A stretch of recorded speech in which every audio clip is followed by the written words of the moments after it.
హైదరాబాద్ నిజాంపేటలోని విజ్ఞాన్ బ్రాంచ్లో ఎన్టీఆర్ ట్రస్ట్ ఆధ్వర్యంలో రక్తదాన శిబిరాన్ని నిర్వహించారు. విజ్ఞాన్ విద్యా సంస్థల వ్యవస్థాపకులు డాక్టర్ లావు రత్తయ్య జన్మదిన వేడుక సందర్భంగా ఈ కార్యక్రమాన్ని ఏర్పాటు చేశారు. 100 మందికి పైగా విజ్ఞాన్ సంస్థల్లో పనిచేస్తున్న ఉద్యోగులు, సిబ్బంది రక్తదానం చేశారు. పేదలకు తమ వంతుగా సహాయం అందజేసిన చైర్మన్ రత్తయ్య ఆశయాలను నెరవేర్చేందుకు కృషి చేస్తున్నామన్నారు మేనేజర్ బి శ్రీనివాస్. విద్యా సంస్థల ఫౌండర్ చైర్మన్ మరియు విజ్ఞాన్ రథసారథి డాక్టర్ లావు రత్తయ్య గారి జన్మదినం సందర్భంగా ఈ రోజున మేమందరం ఎంతో గర్వంగా విజ్ఞాన్ స్టాఫ్ అంతా ఈ రక్తదాన శిబిరం ఏర్పాటు చేయడం జరిగింది. సార్ 47 ఏళ్ల నుండి విద్యా సంస్థల్ని విజయపథంలో నడిపిస్తూ కేవలం విద్యాపరంగానే కాకుండా విలువలతో కూడిన విద్యని విద్యార్థులకు అందించడమే ఆయన లక్ష్యంగా పెట్టుకొని పురోగమిస్తూ ఉన్నారు.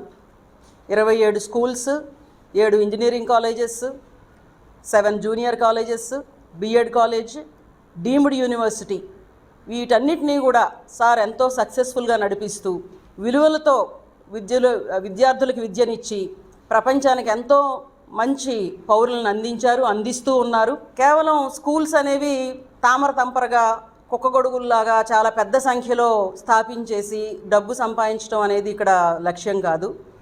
పిల్లలకి మానసిక వికాసంతో పాటు విద్యా వికాసంతో పాటు భౌతిక వికాసం కూడా ఉండాలని చెప్పి ఎకరాలు 13 ఎకరాలు 25 ఎకరాలు అట్లాగా విశాలమైన ప్రాంగణాల్లో, సొంత ప్రాంగణాల్లో విశాలమైన గాలి వెలుతురు బాగా ఉండేలాగా చక్కటి బిల్డింగ్స్ నిర్మించి మంచి సౌకర్యాలు ఇచ్చి అన్ని రకాల ప్లే కోర్ట్స్ అరేంజ్ చేసి పిల్లలకి సర్వతోముఖాభివృద్ధి కలిగేట్టుగా సార్ ఆధ్వర్యంలో మేమందరం కూడా పనిచేస్తున్నాము.